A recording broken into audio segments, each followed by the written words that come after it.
Shalom.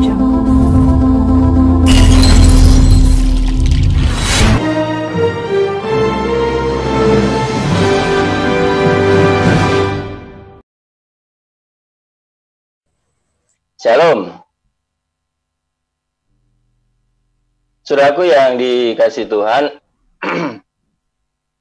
sejarah gereja, menurut tradisi gereja, bahwa hari Kamis kemarin itu disebut dengan istilah Kamis Putih. Ya. Lalu hari Jumat itu adalah Jumat Agung. Hari Sabtu itu adalah Sabtu Sunyi. Dan hari Minggu adalah Minggu Paskah atau Minggu Kemenangan. Nah, itu menurut tradisi gereja. Jadi menjelaskan bagaimana rentetan peristiwa kematian Tuhan Yesus di kayu salib. Jadi tahapan-tahapan yang dilalui seperti itu. Nah, saudara, hari ini kita bersama-sama dengan umat Kristen seluruh dunia merayakan hari Paskah, hari kemenangan. Nah, bagi saya, saudara, yang disebut dengan peristiwa yang agung, itu bukan hanya hari Jumat, kematian Kristus. Kenapa hari Jumat itu disebut dengan Jumat Agung? Karena di sana ada peristiwa agung terjadi, yaitu kematian seorang yang benar, kematian seorang yang tidak berdosa, tapi dia dijadikan berdosa untuk pengampunan, untuk menggantikan seluruh umat manusia yang layak untuk dimurkai. Mestinya adalah saya dan saudara yang harus tergantung di kayu salib menerima kutuk murka Allah itu. Tetapi Kristus yang benar, Kristus yang tidak berdosa, dijatuhi hukuman mati menggantikan kita, maka itu merupakan peristiwa yang agung. Kematiannya adalah kematian yang agung. Tetapi saudara, kalau Kristus itu kemudian tidak bangkit lagi dari antara orang mati, maka peristiwa yang agung itu tidak ada artinya. Peristiwa yang agung itu hanya sebuah drama, hanya sebuah cerita yang memilukan saja. Tetapi karena pada hari yang ketiga Yesus bangkit dari antara orang mati, yaitu pada hari Minggu, maka saya juga merasa bahwa hari Minggu itu sebenarnya adalah Minggu Agung. Karena di hari Minggu itu juga terjadi peristiwa agung, di mana dia yang telah mati itu hidup kembali, dia yang telah mati itu bangkit kembali. Dan sebetulnya disitulah terletak, saudara, supremasi dari kekristenan itu sendiri. Itu sebenarnya hari ini saya akan berkhotbah dengan tema Minggu Agung. Mari kita bersama-sama melihat firman Allah dalam kitab Matius pasal 28 ayat 1 sampai 9. Matius 28 ayat 1 sampai 9. Saudara, saya tidak akan membaca sekaligus teks ini, nanti akan saya membaca bagian per bagian sesuai dengan poin-poin yang saya sampaikan karena mengingat keterbatasan waktu. Nah, kenapa minggu ini, saudara, hari Minggu itu disebut sebagai Minggu Agung, ya, Minggu Paskah atau Minggu Kemenangan? Karena di hari Minggu ini, saudara, ada berita agung. Di hari Minggu ini ada berita agung, atau hari ketiga dari kematian Tuhan Yesus itu ada berita agung, ada peristiwa agung terjadi dan itu menjadi berita yang agung.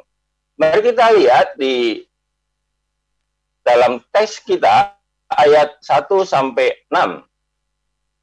Matius pasal 28 ayat 1 sampai 6. Ya, saya di situ kan ayat 1 sampai ayat 4 di mana para wanita itu datang ke kubur Yesus, ya, membawa minyak, membawa rempah-rempah dan tidak meminyaki mayat Yesus. Hanya mereka bingung bagaimana nanti cara menggulingkan batu itu, karena memang kubur Yesus itu ditutup dengan batu. Nah, saudara, di tengah-tengah kebingungan mereka, di tengah-tengah ketakutan mereka, di tengah-tengah kekhawatiran mereka, maka datanglah seorang malaikat, ayat 5 dan 6. Akan tetapi malaikat itu berkata kepada perempuan-perempuan itu, janganlah kamu takut, sebab aku tahu kamu mencari Yesus yang disalibkan itu. Perhatikan ayat 6. Inilah berita agung. Inilah peristiwa agung yang merupakan berita agung itu. Ia tidak ada di sini, sebab ia telah bangkit. Ia tidak ada di sini, sebab ia telah bangkit. Sama seperti yang telah dikatakannya. Mari lihatlah tempat ia berbaring. Saudaraku yang dikasih Tuhan, para wanita ini menjadi takut, menjadi bingung, menjadi khawatir bagaimana dia harus menggulingkan batu itu. Tetapi malaikat datang membawa berita agung bagi mereka, bahwa Yesus telah bangkit dari antara orang mati. Dan malaikat mencoba meyakinkan, mari lihat tempat pembaringannya. Yesus tidak ada di sana. Dengan kata lain, kubur Yesus sudah kosong. Kalau mereka ini mengingat akan apa yang menjadi janji Tuhan atau perkataan Tuhan menjelang makan malam itu, saudara, bahwa kamu nunggu aku di Galilea karena aku akan hidup kembali, kira-kira begitu kan. Mereka tidak perlu sedih, mereka tidak perlu sedih. Tapi memang pada waktu itu murid-murid dilanda dengan perasaan yang sangat sedih.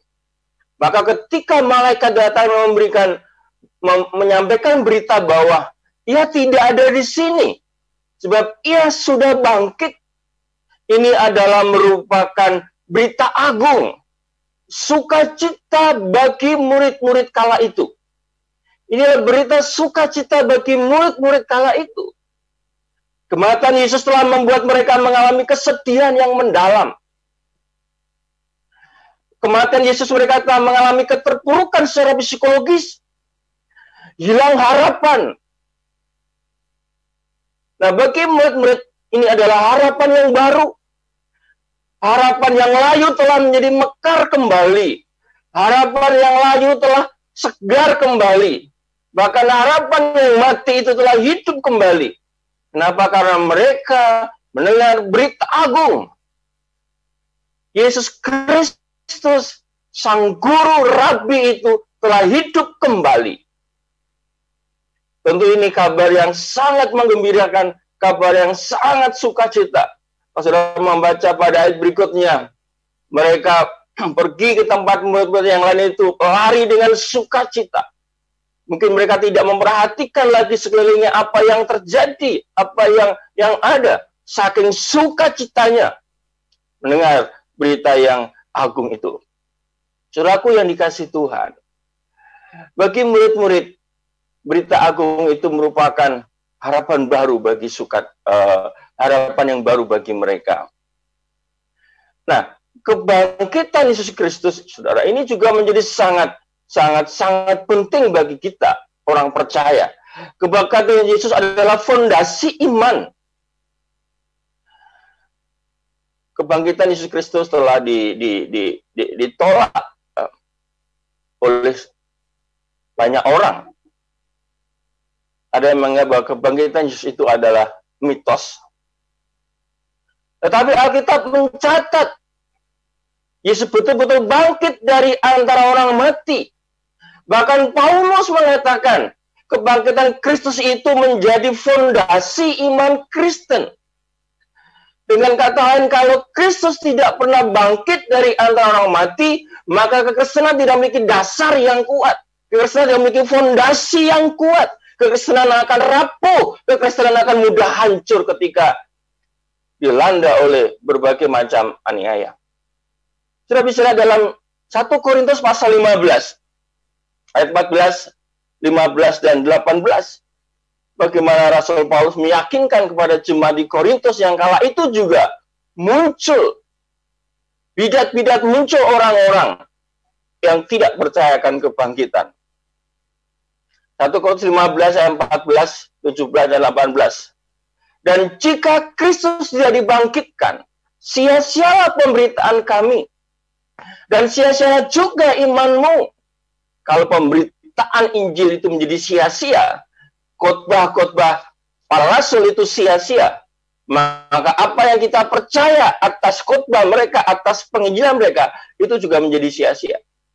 Ayat 17, dan jika Kristus tidak dibangkitkan, sia-sialah imanmu, dan kamu masih berada dalam dosa-dosamu. Ayat 18, demikian juga mereka yang sudah mati dalam Kristus juga telah binasa.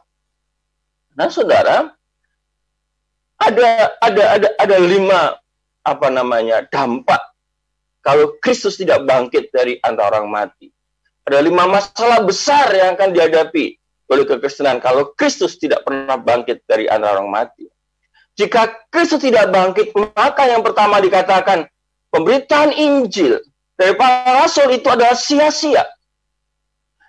Kata sia-sia itu juga bermakna tidak ada gunanya, tidak berguna kalau Kristus tidak bangkit dari antara orang mati. Dan orang-orang yang kedua, dan orang-orang yang percaya itu kepada apa yang disampaikan oleh para rasul, imannya menjadi sia-sia. Kalau Kristus tidak bangkit, maka iman kita menjadi sia-sia.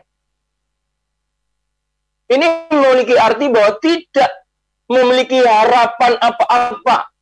Kekristenan kita tidak memiliki dasar apa-apa. Kekristenan itu adalah mimpi yang kosong. Itu hanya impian-impian yang kosong, yang tidak memiliki arti apapun. Kalau Kristus tidak bangkit. Yang ketiga, kita belum dimerdekakan dari belenggu dosa dan hukuman akibat dosa. Dikatakan kalau Kristus tidak bangkit, kamu masih berada dalam dosamu. Artinya kematian Kristus di kayu salib tidak bisa memerdekakan kita dari dosa. Dan yang mengerikan adalah murka Allah akan tetap ada di atas kita. Dan pada saatnya murka Allah itu akan dijatuhkan kepada kita kalau Kristus tidak bangkit. Makanya ayat 18 dikatakan orang-orang yang mati dalam Kristus itu juga akan mengalami kebinasaan. Tidak memiliki pengharapan orang-orang yang mati dalam Kristus. Dan ayat 19, kalau saudara perhatikan di sana, itu merupakan kesimpulan dari situ. Bahkan kita adalah orang-orang yang paling malang, dikatakan begitu. Ya, dari semua manusia, orang-orang yang patut dikasihi dari semua orang, dari semua manusia di dunia ini. Kenapa? Karena percaya kepada sesuatu yang kosong, percaya kepada sesuatu yang tidak punya dasar, percaya sesuatu yang tidak memberikan kepastian pengharapan. Betapa malang hidup kita kalau Kristus tidak bangkit. Tetapi surah ayat 20 mengatakan yang benar adalah dia betul-betul telah bangkit dari antara orang mati. Maka peristiwa kebangkitan Tuhan Yesus itulah disebut sebagai peristiwa agung. Minggu Agung. Karena di Minggu Agung itu ada berita agung yang terjadi, yang disampaikan oleh para malaikat. Ada peristiwa agung yang terjadi, dan peristiwa agung itu menjadi berita yang agung bagi murid-murid pada waktu itu.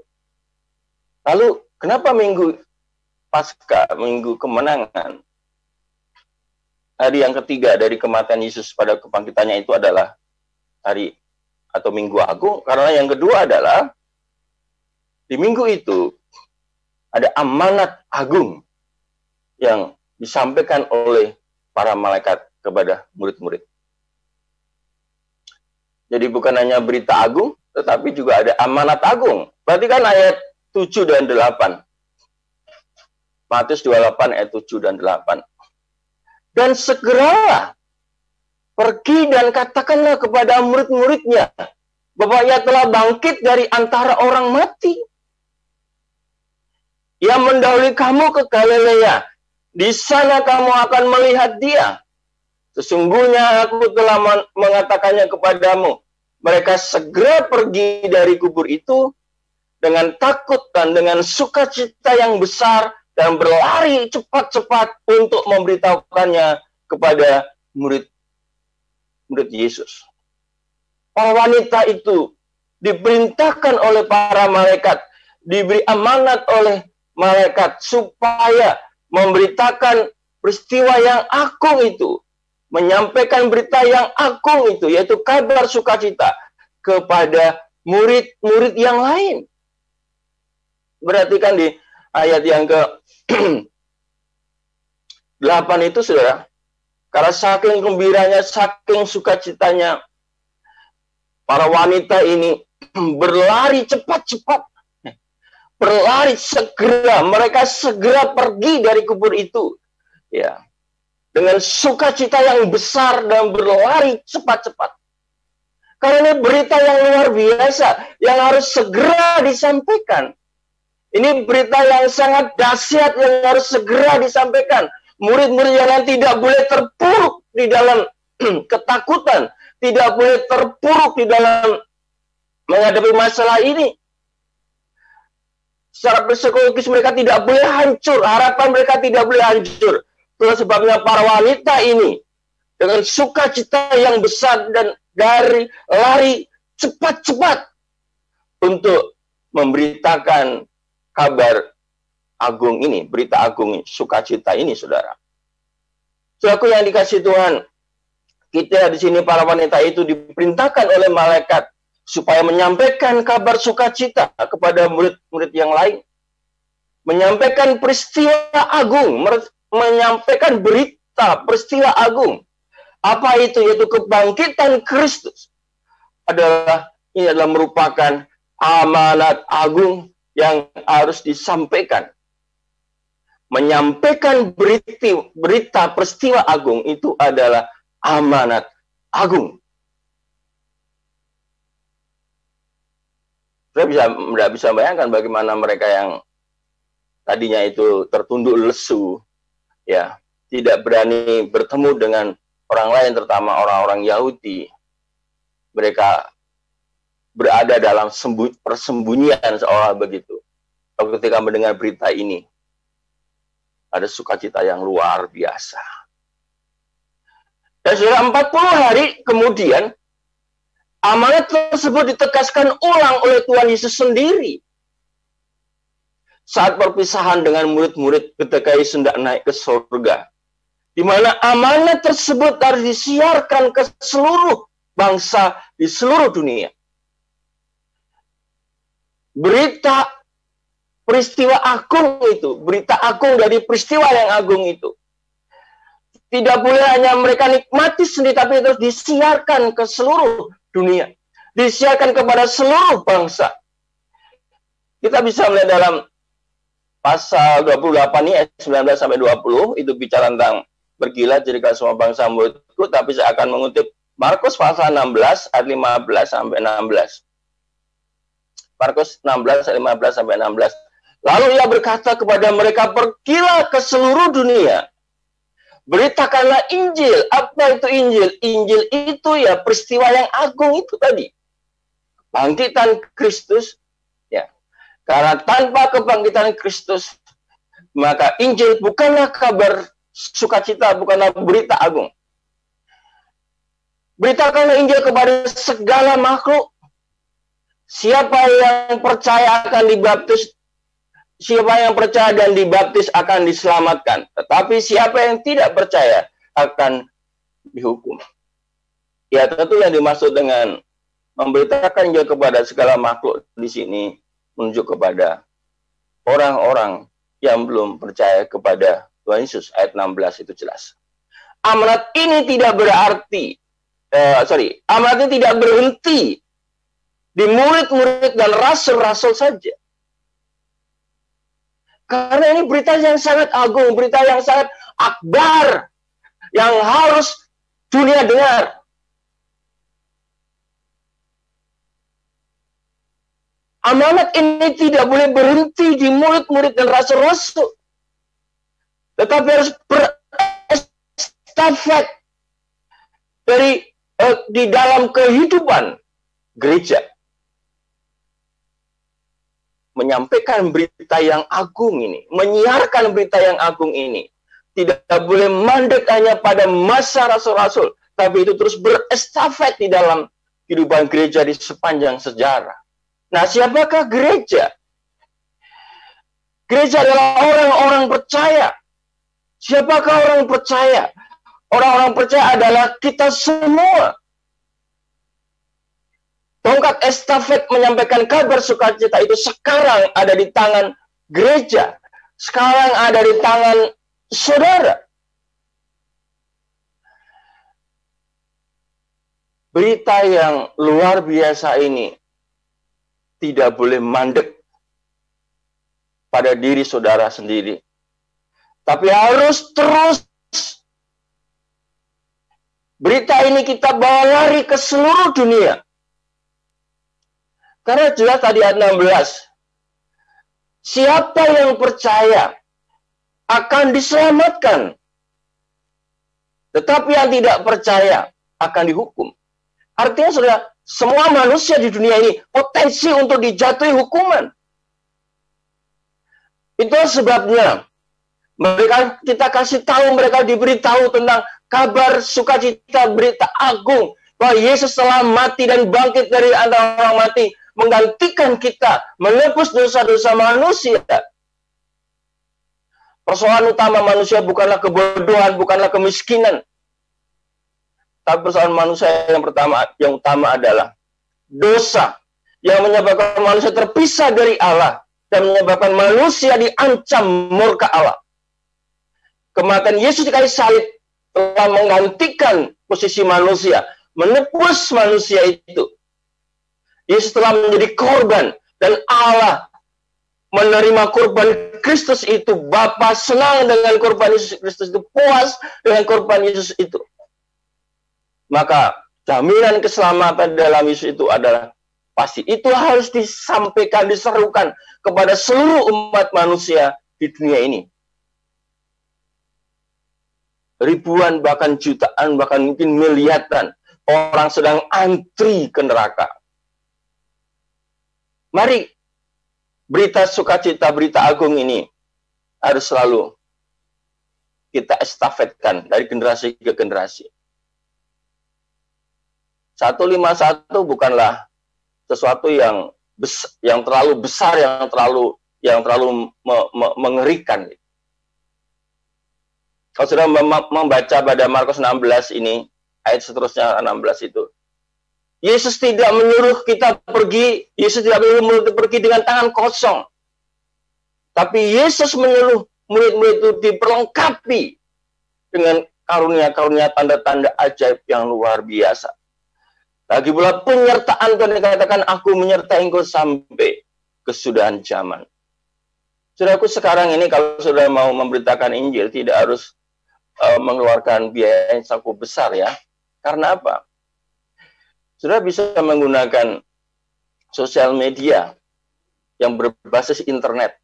Saudara bisa menggunakan handphone saudara itu untuk berselancar ke seluruh dunia, memberitakan Injil Tuhan. Gunakan itu untuk bagaimana memberkati banyak orang, menyampaikan berita agung itu kepada banyak orang. Jangan handphone hanya digunakan untuk TikTok saja, atau untuk hal-hal yang hanya memuaskan mata kita. Tapi pakailah itu, karena sekarang estafet itu ada di tangan kita. Kenapa hari Minggu itu adalah hari Minggu Agung, saudara? Karena di sana berita agung disampaikan, karena di sana ada amanat agung yang harus juga kita sampaikan kepada seluruh dunia ini. Yang ketiga, yang terakhir, Sabat Agung. Karena di hari Minggu itu juga, saudara, terjadilah,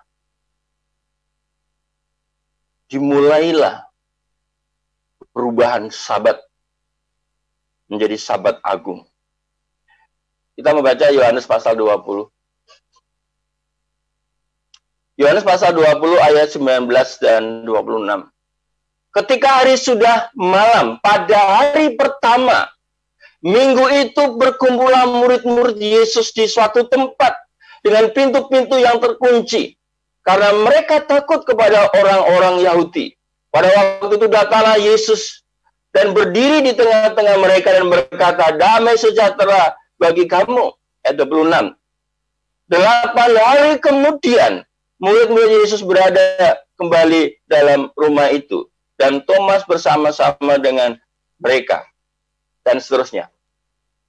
Nah, saudara, ini memang tidak dicatat di Injil yang lain selain di Yohanes. Tapi ini adalah merupakan peristiwa yang terjadi pasca kebangkitan Tuhan Yesus.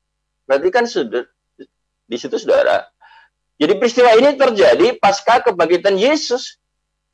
Murid-murid mulai mengadakan persekutuan, murid-murid mulai mengadakan perkumpulan, ya, pada hari Minggu atau hari pertama dalam pekan itu. Mereka mulai berkumpul, bersekutu. Ya. Di hari pertama dalam pekan itu. Ayat 26 dikatakan 8 hari kemudian, itu juga menunjuk pada hari Minggu dari pekan itu, hari pertama dari pekan itu. Jadi murid-murid tidak berkumpul pada hari ke-7 seperti sahabat Yahudi. Tetapi hari ke-1, hari pertama. Dan ini telah dijadikan momen, hari pertama dalam pekan itu telah dijadikan momen untuk merenungkan peristiwa agung itu, yaitu kebangkitan Yesus. Tentu ketika murid berkumpul di satu rumah, di hari pertama dalam pekan itu mereka tidak hanya ngumpul sembarang ngumpul saja, ngerumpi yang tidak jelas itu. Tapi mereka pasti membicarakan peristiwa yang agung ini. Mungkin mereka juga memuji Tuhan. Mereka juga mungkin berdoa, bersyafaat. Dan saudara, rupanya apa yang telah dilakukan oleh murid-murid pasca kebangkitan itu, kemudian itu menjadi sebuah pola yang juga dilakukan oleh para rasul pada waktu itu. Saudara membaca dalam Kisah pasal 20 ayat 7. Lalu 1 Korintus pasal 6 ayat 2. Rupanya berkumpul di hari pertama dalam pekan itu telah menjadi sebuah kebiasaan yang dilakukan oleh murid-murid, orang-orang rasul-rasul dan orang-orang percaya di gereja mula-mula. Kisah Rasul pasal 20 ayat 7. Pada hari pertama dalam minggu itu. Kisah Rasul 20 ayat 7. Ketika kami berkumpul untuk memecah-mecahkan roti, Paulus berbicara dengan saudara-saudara di situ. Berarti kan pada hari pertama dalam minggu itu, ketika mereka berkumpul memecah-mecahkan roti, jadi ini sepertinya sudah menjadi suatu tradisi, sudah menjadi suatu kebiasaan, sudah menjadi suatu pola budaya bahwa setiap hari Minggu mereka berkumpul. Dan di antaranya mereka memecah-mecahkan roti. Perjamuan kudus. Dan juga Paulus berbicara. Ini memang perpisahan dengan murid-murid. Tetapi tentu Paulus tidak hanya bicara tentang perpisahan, bicara tentang firman Allah. Ada pengajaran, ada pemberitaan firman Allah di sana. Lalu 1 Korintus pasal 16 ayat 2. Pada hari pertama, perhatikan, pada hari pertama dari tiap-tiap minggu, 1 Korintus 16 ayat 2, pada hari pertama dari tiap-tiap minggu, hendaklah kamu masing-masing sesuai dengan apa yang kamu peroleh, menyisihkan sesuatu dan menyampaikannya di rumah, supaya jangan pengumpulan itu baru diadakan kalau aku datang. Rupanya jemaat pada waktu itu, jemaat mula pada waktu itu, seperti apa yang disampaikan Rasul Paulus, mereka juga berkumpul tiap-tiap minggu, tiap-tiap hari pertama di pekan itu. Mereka juga membawa persembahan, mengumpulkan persembahan pada hari Minggu itu, saudara. Dari sinilah sebetulnya awal sejarah Sabat Kristen itu. Yang kemudian disebut dengan Hari Tuhan. Hari Tuhan diadopsi dari bahasa Portugis Domingo. Bahasa Latinnya Dominicus. Kalau bahasa Inggris kan apa? Sunday. Hari matahari. Ya. Satu-satunya penjelasan yang masuk akal, saudara. Ya. Yang mempunyai alasan sejarah. Kenapa kita mengadakan ibadah hari Minggu bukan hari Sabtu? Kenapa Sabat kita itu bukan hari Sabtu tapi hari Minggu? Kenapa Sabat kita bukan hari ke-7 tapi hari yang pertama dalam pekan itu? Adalah kebangkitan Yesus di hari ketiga setelah kematiannya. Itu alasan yang paling kuat, alasan yang paling logis. Ya. Jadi kita bisa melihat perbedaan Sabat Yahudi hari ke-7 yaitu satu dengan Sabat Kristen. Hari pertama itu Minggu adalah bahwa Kristus bangkit dari antara orang mati pada hari Minggu. Itulah sebabnya, saudara, sebetulnya setiap kita hari Minggu itu sebetulnya kita sedang mengadakan celebration kemenangan, celebration kebangkitan Yesus. Peristiwa yang agung 2000 tahun yang lalu. Itu sebabnya mesti kita harus menaruh hormat dengan sungguh-sungguh kita beribadah. Sahabat Yahudi itu kan memperingati ciptaan lama. Hari istirahat katanya, capek dari kerjaan gitu kan. Tapi sahabat Kristen memperingati ciptaan baru dalam Kristus. Jadi memiliki makna yang sangat berbeda, saudara. Dan dari sinilah kenapa kita harus ibadah di hari Minggu. Ingatlah di hari Minggu, di mana Kristus telah memerdekakan saudara. Kristus telah memberikan karya yang terbesar. Kristus telah memberikan kemenangan kepada saudara-saudara. Maka selayaknya hari Minggu itu menjadi hari yang kita nobatkan, menjadi hari untuk memuji Dia, menyembah Dia, memuja Dia, mengagungkan Dia. Jangan jadikan hari Minggu kesempatan untuk mengerjakan yang lain. Jadikan hari Minggu hari untuk bersama-sama merayakan peristiwa yang agung itu. Kalau saudara punya konsep pemikiran seperti itu, maka hari Minggu itu adalah menjadi hari yang sangat istimewa bagi saudara.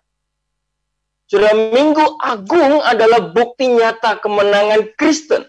Tanpa kebangkitan Kristus, kekristenan tidak ada artinya. Tanpa kebangkitan Kristus, STT Sola Gracia tidak ada artinya. Walaupun mengeluarkan lulusan ratusan mungkin. Tetapi kalau Kristus tidak bangkit, itu semua tidak ada artinya. Kemenangan ini sudah tidak cukup kita syukuri, tetapi harus disiarkan kepada seluruh dunia. Mari kita bangkit dan pergi menyerukan berita agung ini kepada seluruh dunia. Karena semua orang sedang menanti berita yang agung ini. Selamat hari Paskah, selamat hari kemenangan, selamat hari Minggu Agung. Tuhan Yesus memberkati kita semua. Amin. Mari kita berdoa, saudara.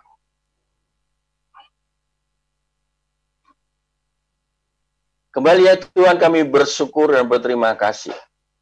Melalui perayaan Paskah ini kami diingatkan kembali betapa 2000 tahun yang lalu terjadi peristiwa yang agung, di mana Engkau yang telah mati bangkit kembali dari antara orang mati pada hari yang ketiga, membuktikan bahwa Engkau sungguh-sungguh Tuhan, Engkau sungguh-sungguh Mesias. Itu membuktikan betapa memang firman-Mu itu ya dan amin.